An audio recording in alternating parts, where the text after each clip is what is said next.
This episode is brought to you by Progressive Insurance. Fiscally responsible, financial geniuses, monetary magicians. These are the things people say about drivers who switch their car insurance to Progressive and save hundreds. Visit progressive.com to see if you could save. Progressive Casualty Insurance Company and Affiliates. Potential savings will vary. Not available in all states or situations.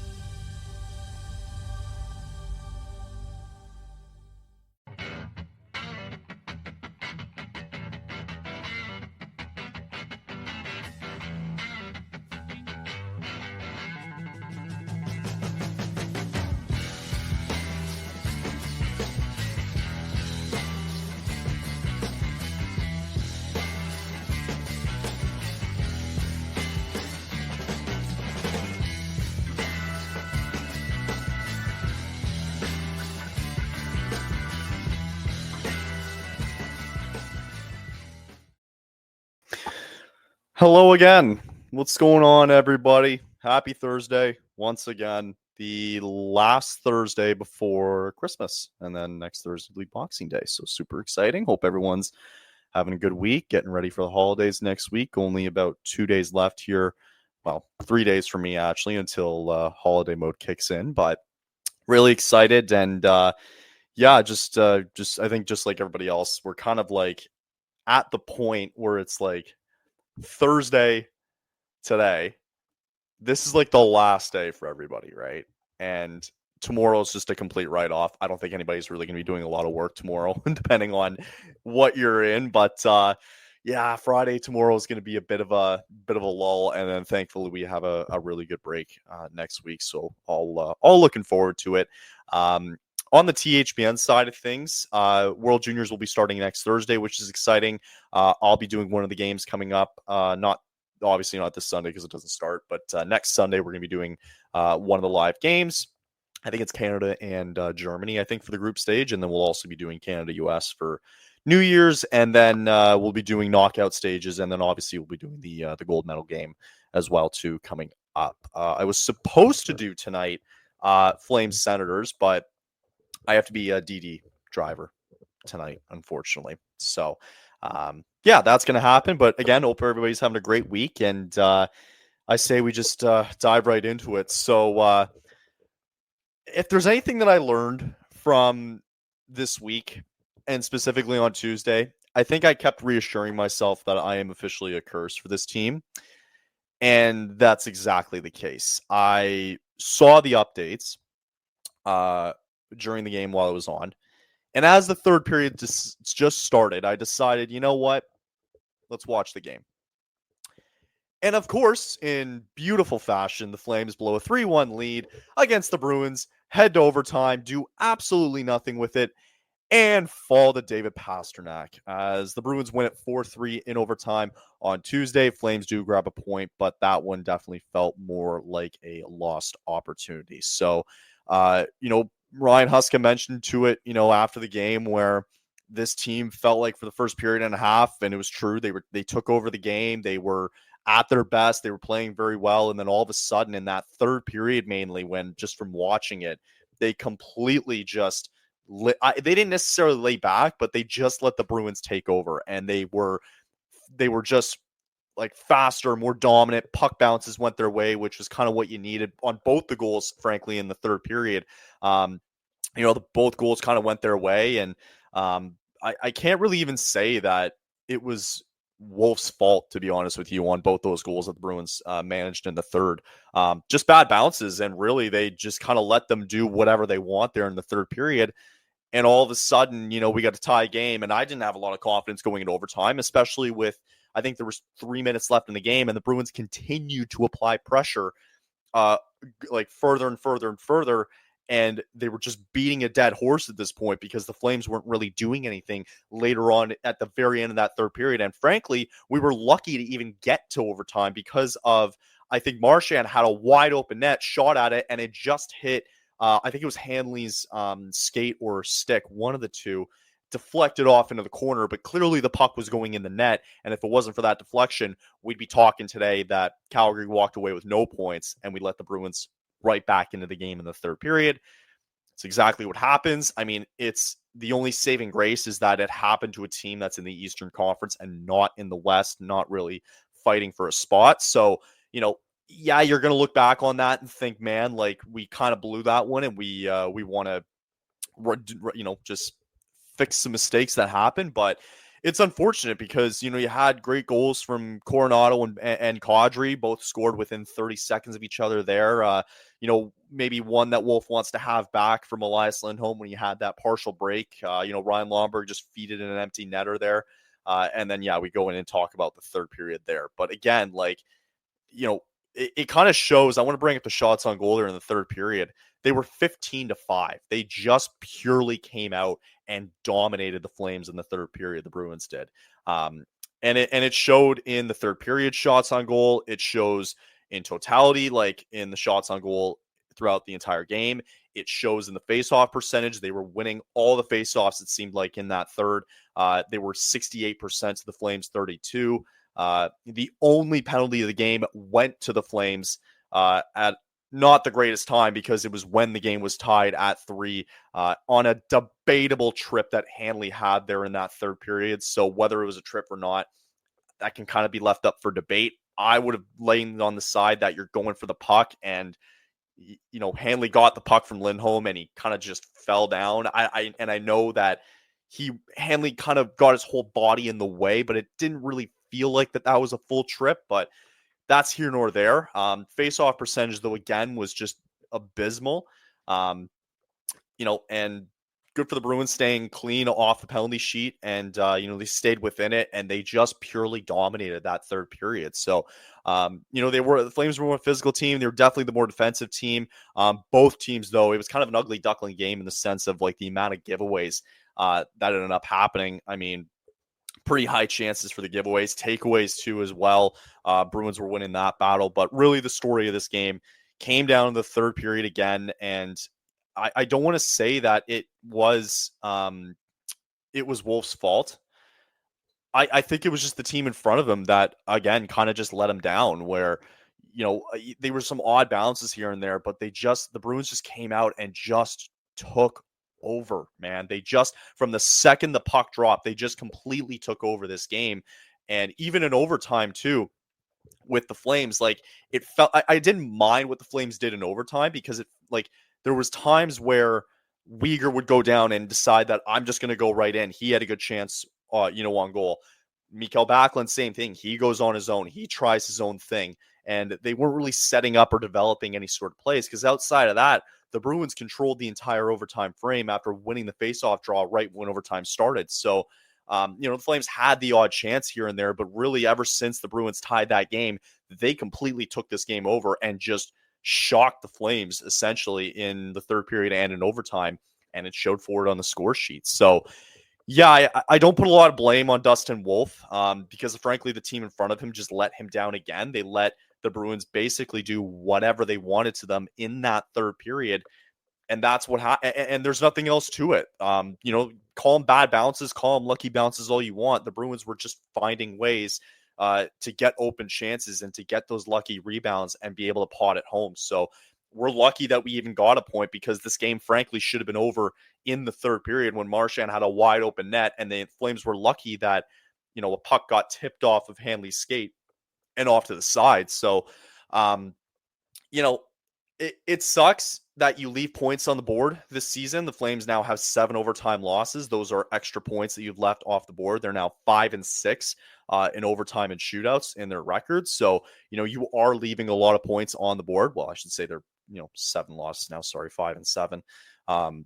But they are just frankly leaving points on the board. And that's something that is probably going to kill you at the end of the day. If you're trying to make the playoffs, you're leaving a lot of points on the board. And that's ultimately what's going to cost this team from trying to make the playoffs. Who knows if they get in now? They are still right there. They're still tied with the Avalanche, one back of the Canucks, and still within striking distance of the Kings, which is nice. But that type of result just doesn't help. So it's important for this team. At least you have 2 games before the Christmas break. You want to end it on a positive. You have Ottawa coming into town tonight, who has been on a roll. You do have Chicago, who has been winning some key games, and they can win these type of games. So that one kind of scares me a little bit too. But, The Flames have an opportunity here in 2 games. Right the wrong. Let's end it on a good note here and see what happens. So, I mean, yeah, that's just kind of the whole tale of what happened. Nice to see that Ryan Lomberg got his first goal of the year, which is good. Coronado as well, getting back on the board. It feels like that he's going to maybe be on that kind of 20-goal pace, which is something that's positive and that we want to see. Kadri continuing to light things up, which is good to hear. And, other than that, I don't think there was a lot of bright spots for this team outside of the second period onwards. It was just complete and total domination. And again, it sucks that Wolf gets the short end stick of it because I don't fully blame him on all the goals that took place there in the third and overtime. So it's a shitty way to go about it. And it sucks, but there's not a whole lot that you can really do about it. So you just have to kind of scrap it in your book and see you later. Let's move on to the next one. So it is what it is, but you got to rebound, and you got to rebound in a more positive way. And we'll see if they can do that tonight. But I believe that, I swear to God, I think I'm a curse now, because ever since the Bruins scored like their second goal in that third period, when I turned on the TV for the start of the third, I knew that we were going to lose this game. Either we were going to lose or the Bruins were coming to tie it up. So I feel like I just can't watch this team anymore. And whenever I don't watch them, they win. So I think I'm like going on a bit of a strike here, being like, I can't watch this goddamn team anymore or they're going to lose. So it's just my own psychotic mind working right now, but that's just the way I see it. And it's shit, but it is what it is. So, not going to be a super long episode today, guys. To let you know, we're also back on Monday. Neil's doing a lot of moving around today with stuff, so he'll hopefully be back on Monday. Again, doing an episode this Monday. We will be off for Boxing Day, and we'll be back to our regular routine in the new year. So I figure we'll take a very quick break, come right back, and we'll get ourselves set and to what to look for tonight. We got lineups for you tonight. We'll talk about that a bit further, but we'll get into a quick break, and we'll be back on the other side and break down tonight's game. So let's get into it as soon as I can find our script, because I'm so far behind it. Okay, here we go. Watching our favorite NBA and NHL players is the gift that keeps on giving, and playing Pick 6 from DraftKings, it's an official sports betting partner of the NHL and NBA. It's a way to take a shot at even more cash prizes. You can download the DraftKings Pick 6 app now and select 2 or more players and choose if they'll have more or less of a stat. Pick 6 is available in most states, including California, Texas, Georgia, Missouri, and more, and also in lots of Canadian provinces and territories. Make sure to check where it's available for you. And speaking of gifts, new Pick 6 customers pay $5 and you get $50 in Pick 6 credits. Download the DraftKings Pick 6 app now and use code THPN. And that's code THPN for new customers to play $5 and get $50 in Pick 6 credits. Happy holidays from DraftKings Pick 6. The crown is yours. Again, sponsored by Game Time. I'm really excited that we're going into the new year and, getting a chance to see more games played. Can't wait to go see my Flames play in February. Been harping about it, and I know Neil mentions about it too. Every time he goes to see a Devils game, he always gets good deals. He always gets great seats from these guys, and they are the best in the industry. Game Time has a new feature called Game Time Picks, which allows you to fluff out the show to show you only incredible deals on great seats, so you don't have to waste time searching through thousands of tickets. Game Time Picks allows it to make it easier to save more on sports, concerts, comedy, theater, and more. Its all-in pricing feature allows you to look at the total up front with no surprise fees at checkout. You get a panoramic view of your seats in the app before you buy. You get the lowest price guarantee, or Game Time will credit you with 10% of the difference. And the Game Time ticket coverage allows you to have the most flexible customer service policy in the ticketing industry. You can take the guesswork out of buying tickets with Game Time Picks. You can download the Game Time app now, create an account, and use code THPN for $20 off your first purchase. Again, terms apply. And again, create an account and redeem code THPN for $20 off. Download. This episode is brought to you by Progressive Insurance. Fiscally responsible, financial geniuses, monetary magicians. These are things people say about drivers who switch their car insurance to Progressive and save hundreds. Because Progressive offers discounts for paying in full, owning a home, and more. Plus, you can count on their great customer service to help you when you need it, so your dollar goes a long way. Visit progressive.com to see if you could save on car insurance. Progressive Casualty Insurance Company and Affiliates. Potential savings will vary. Not available in all states or situations. Game time today. What time is it? It's game time. And yet again, for the whatever days it is in a row, I think last Thursday we had another game, and we got another game tonight as the Flames will have 2 games left of their homestand. We got tonight against the Senators, and then you got on the weekend against the Blackhawks before the Christmas break sets in. So let's get you set for tonight. We do have lineups available for us here for tonight's game. Daniel Vladar will be in the lineup tonight for the Flames. As soon as I get this going on screen, as my screen has all of a sudden frozen for whatever reason. Oh my goodness, what is going on? Apologies for the delay here.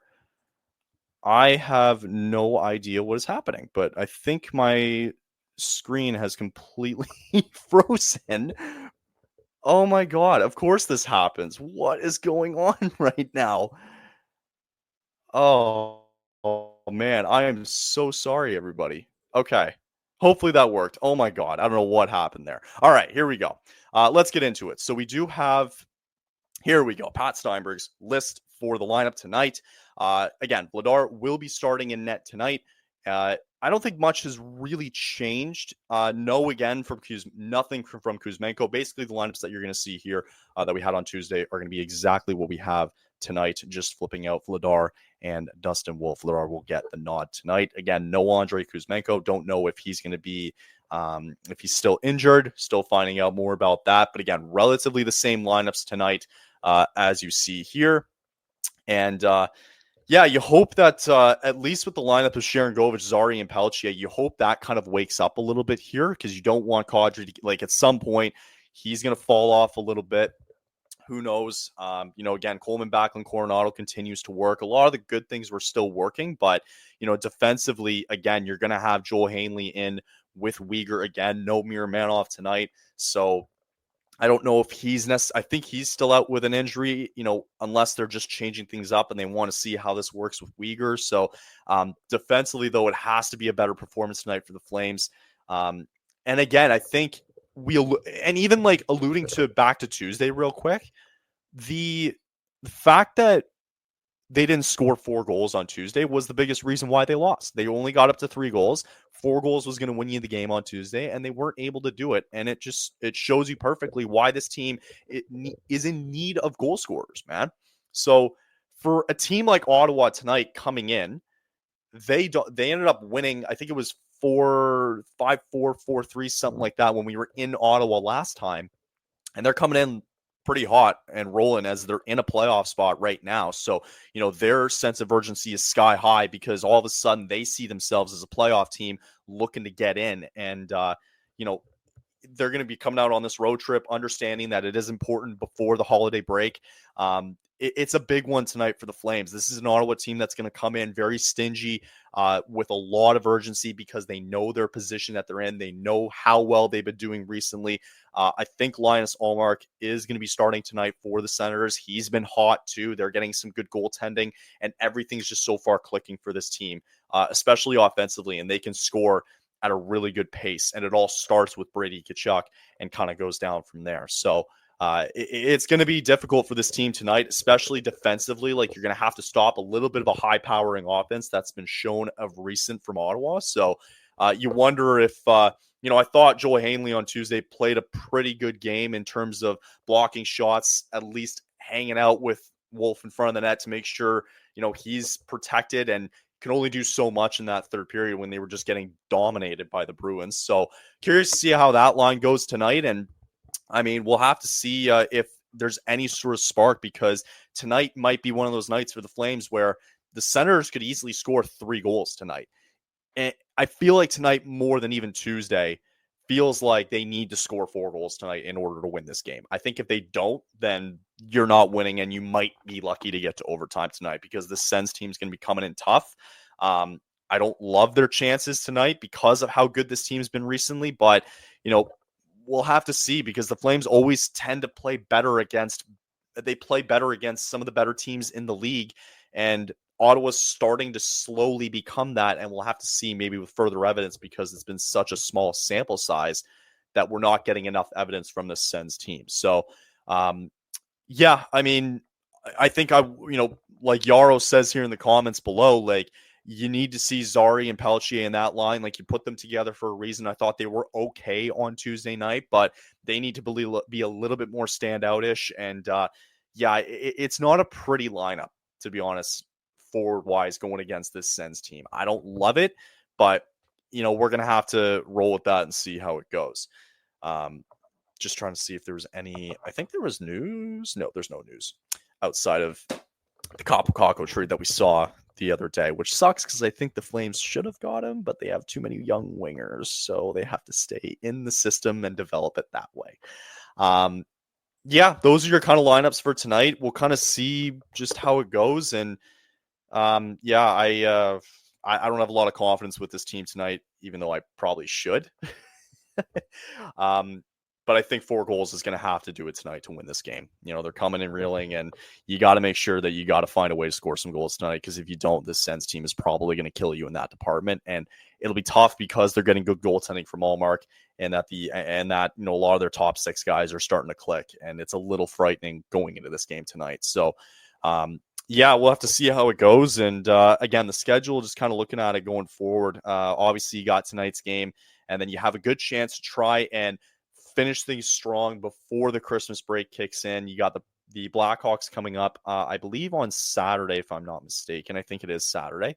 And let me just double check here, just to make sure for you guys. Yeah, it's going to be on Saturday against the Chicago Blackhawks. So maybe you start Wolf then and try to force yourself a win in that one, and hopefully that you can kind of shut them down a little bit. But 2 really key games coming up for this team, and hopefully they can find a way to close it out before the Christmas break, give themselves a little bit of breathing room here before they come back and hopefully get back on the right track. So we'll have to see how that goes.